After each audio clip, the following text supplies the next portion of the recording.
Gayemiz, yeryüzündeki yetim, öksüz ve kimsesiz çocuklara ulaşma, temel ihtiyaçlarını karşılama, maddi ve manevi sıkıntılarına derman olma, topluma sağlıklı, ahlaklı, erdemli bireyler kazandırmaktır. Çağrımız, yeryüzünün en mazlum varlığı olan yetim, öksüz ve kimsesiz çocuklara sahip çıkma, sorumluluğunu hatırlatma amacıyla ümmetin tüm duyarlı fertlerinedir. Hedefimiz, duyarlı halkımız sayesinde hem yurt içinde hem yurt dışında mümkün olduğu kadar fazla yetime maddi ve manevi olarak destek olmaktır.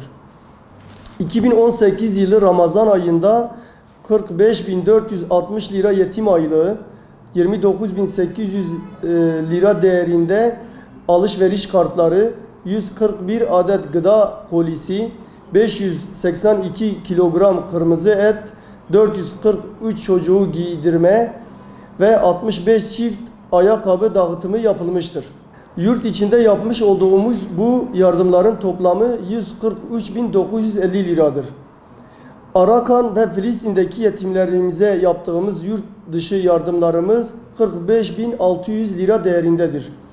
Yetimler Vakfı olarak 2018 yılı Ramazan ayında yapmış olduğumuz yardımlarımızın toplam tutarı 189.550 liradır.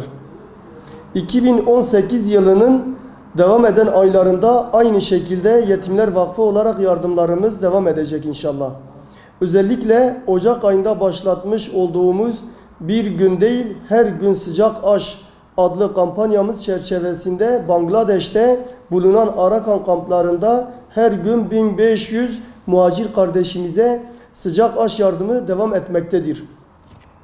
6 ile 11 Temmuz tarihleri arasında Afrika'nın Uganda ülkesinde yaptırdığımız bir caminin açılışının yanı sıra su kuyusu, giyim yardımı, kırtasiye yardımı ve adak kurbanları Ugandalı ihtiyaç sahiplerine ulaştırılacaktır. Filistinli kardeşlerimizin yetimlerine sahip çıkma adına yine 2018 yılı çerçevesinde yetim aylıklarımızı düzenli olarak yatırmaya devam edeceğiz. Her geçen gün Filistin halkının imtihanları ağırlaşmaktadır. Tabii onların imtihanları ağırlaştıkça bizim de imtihanımız ağırlaşmaktadır. Bizim de bir sorumluluğumuz var. Onları sahiplenebilme adına burada sizin aracılığınızla tüm Müslüman kardeşlerimize sesleniyorum. Özellikle Filistin'i gündemlerinden düşürmemelerini rica ediyorum. Filistin'i unutmamamız gerektiğini, sürekli bir şekilde gündemimizde olması gerektiğine inanıyorum.